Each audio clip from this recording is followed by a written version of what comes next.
about what culture is, and we explained some of the beliefs and some of the realities and how they compare. But the reality is, no pun intended, that we really want to understand how things apply in the real world. We can talk about theory, we can talk about models, but in the end, it's about what do I do as a manager to actually affect the culture I work in. So today we're going to look at a case study. We're going to look at a situation in which a company had a new CEO and he was taking the helm of over 100,000 people. Yet when he took it over, he understood that he identified very early on that the results of the company, particularly financial results, were definitely way below average for the industry in question. So this was despite, however, having some of the best minds in the industry and a long track record of innovation, at least up until recent time. The situation itself was very complex. There had been multiple acquisitions over the past 4 years. They had also had multiple CEOs in the same period. Morale was low, and there were poor financials. At the same time, as is the case in most industries, competitive pressure was increasing and rapidly. And then in addition to that, in order to be a market leader, it required a huge amount of capital investment and long lead times. So any kind of change on that front would certainly take time. So faced with that kind of situation, the question is always the same. Where does one start? If I'm a leader of an organization, how do I actually find out what's really going on and how do I address it? Well, not everybody likes research, but the reality is that you can't really move forward without doing research. But the kind of research that's required in this kind of situation to really understand the organizational culture is different from the traditional sort of employee engagement research. Employee engagement aims to understand or take a temperature of the organization at a particular day and time. The reality is that the temperature of the organization can shift even fairly quickly. Take, for example, you launch an employee engagement survey on a Monday. People are coming in. They've had a good weekend. They're upbeat. Yet you do a second part of that same survey on a Friday when people may be tired, they're frustrated, they've had a difficult week, and the results can end up being dramatically different.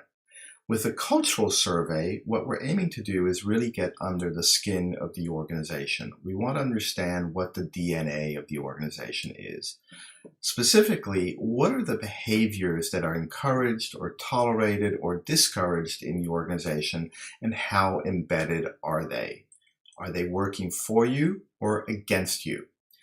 And as we look at that, we're looking at also, what is the predominant archetype? Now, we don't have time today to go into all the different types of archetypes, but depending on the model you use, there can be anywhere from 4 to 8. The archetype is really about understanding what your culture is. What is your cultural DNA? The important thing to understand here is that any organization can have multiple cultures at different levels of the organization, but there tends to always be one dominant one. And so it's about understanding what that dominant culture is, and is it helping or hurting the organization? Is it helping you reach your objectives, or is it actually holding you back? Once you've understood that, then you can start to identify which levers you have available to move the organization forward. Now, the research that we're talking about really takes place on two fronts. There's qualitative and more quantitative research. The qualitative research is traditional focus groups. It's employee groups across the organization that really represent the overall population.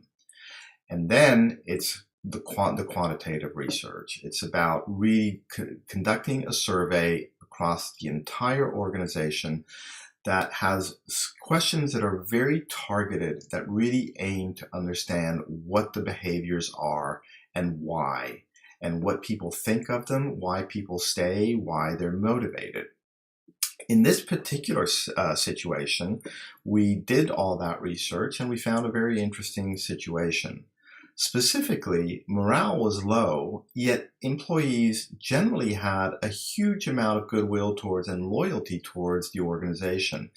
This was because they believed in the purpose of the organization, but felt that the purpose of the organization had been lost in recent years because the purpose had been replaced by a new focus of financial results at all cost.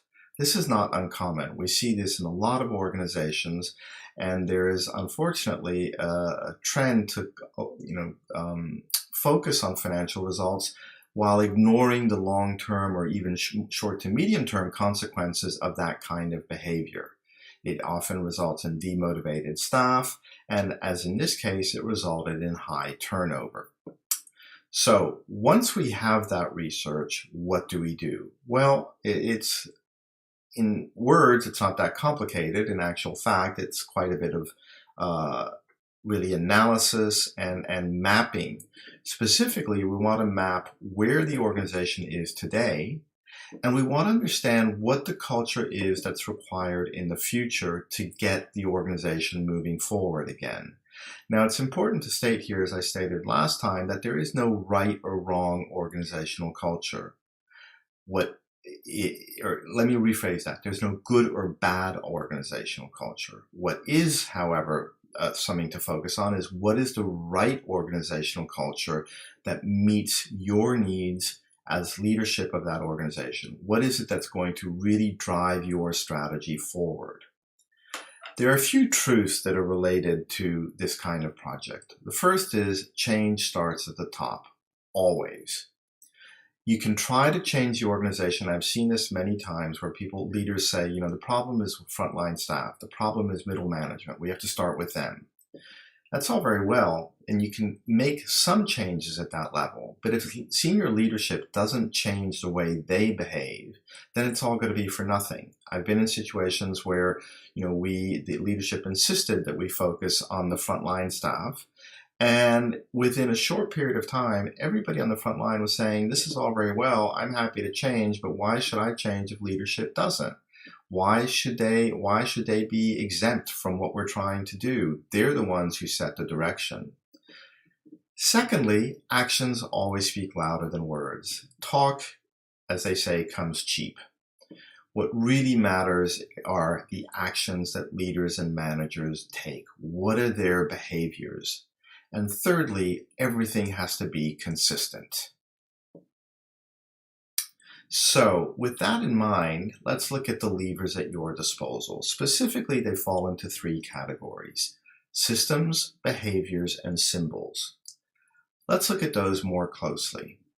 Behaviors are about actually how your staff, how your employees, and how your leaders behave in the organization. It's not about a one-off behavior on a bad day or a good day. It's about how they behave over time.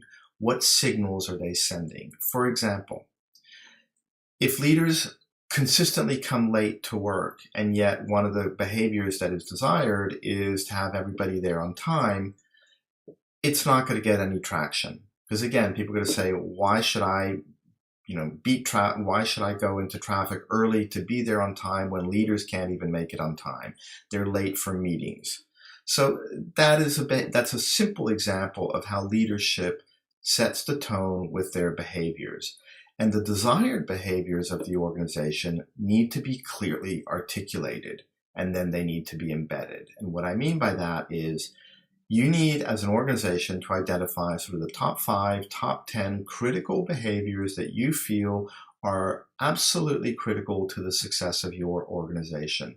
And then you need to communicate those effectively throughout the organization, and then you need to work on a plan to embed them at every level of your organization, regardless of where they are in the world. The second element are systems. Now, it's a very easy question to ask here. Do the systems in place support the desired culture? Specifically, we look at your performance evaluation system. We look at your IT systems. We look at even things like your HR policies. Do they actually support the desired culture? This category of levers is quite big and can be complex. It also tends to be where leaders focus first because in their mind it's tangible and they can affect change right away. The reality is you can change some of the systems to support what you're trying to do, but if the other components of the symbols and the behaviors don't align, it's not going to have the desired effect. The third category are symbols. How are decisions made on which criteria? For example, I'm a leader and I decide to promote someone in my team. Well, what criteria do I use to make that promotion? How transparent am I? Am I honest about how it's being done and why it's being done? Or am I somehow even subconsciously playing favorites? How is money spent? If someone comes to me as a leader and asks for training, am I giving that money for them to be able to train and improve their professional skills? If not, that's sending a signal that maybe that's not that important to the organization. Another thing, as an illustrative example, is, are meetings effective? I've worked for numerous organizations over the years where it was somehow deeply embedded in the organization that in order to be perceived as working, you had to be in a meeting. And I've seen office complexes where on the hour, every hour, it was musical chairs as people came out of one room and rushed to the other room to go to the next meeting. And then at 5 o'clock in the afternoon, they would actually sit down at their desk and start to get some work done. Not only that, a lot of the meetings were actually pointless. There weren't clear agendas. People were there without knowing why they were there. People just blindly accepted meeting invitations because they felt they needed to. They didn't ask the question, what do you want from me? Why do I need to be there? And what are the action items coming out of the meeting? So if that, and that is pervasive across so many organizations in the world. So it's really important that you set the right symbols in simple things like that. And then planning, for example, again, another illustrative example. Are plans made and stuck to, or are plans made and then discarded or constantly changed simply because someone had a new idea or because a new leader came in or a new manager came in and voiced their ideas and everything switched? That is not a way to move forward. It is not a way to motivate your people.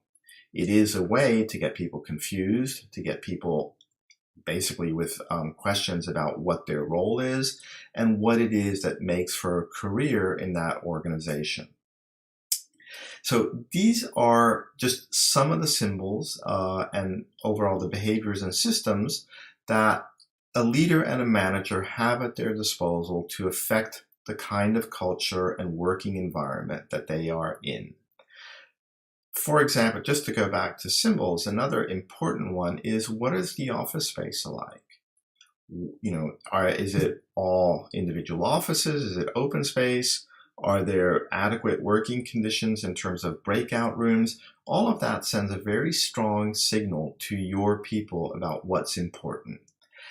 And so you, as an organization, need to sit down and really understand what you're trying to achieve in terms of your strategic imperatives and your future organization. And then you need to identify what is the right culture to achieve that. From there, you then back up and say, okay, I've identified where we are today. We've identified where we want to be in the future. That may be 2, 3, 4 years. Where is the gap and how do I close it? And then you get into an implementation phase, which can be anywhere from 12 to 24 months or even longer, depending on the size of the organization, in which you look at what you're going to do to strengthen the positive aspects of your culture and what you're going to do to dial down or eliminate the embedded negative behaviors that are really holding you back. So as we look ahead in these empowered sessions, the next time we're going to look at the challenges of the new normal. We're living in times of unprecedented change, and it is changing the dynamic of the workplace faster than anyone could have ever imagined recently. This is adding new challenges to how to manage and deal with culture and how to really get the most out of your people in very difficult or complicated situations.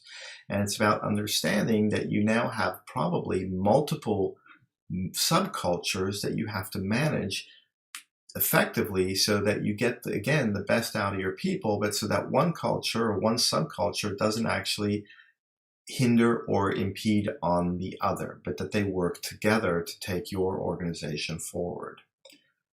This has just been a quick, really a taster of a case study. We have limited time, but I just wanted to give you some idea of the process that's involved, and in future sessions we can look at that process in much more detail. But really to give you an idea of, it's not just models and theory, but there is actually a very concrete side to getting the culture you want in your organization and affecting change in your organization that's going to benefit you and your future results. So with that said, I want to thank you, and I hope to see you again next time when we can look at all of what we've been talking about today in more detail, and we'll come back with more references to examples that I've worked on over the years. And also, I'd love to get some of your questions between now and the next session so that I can address those in any way that I can. So thank you again for your time, and I wish you a fantastic week ahead.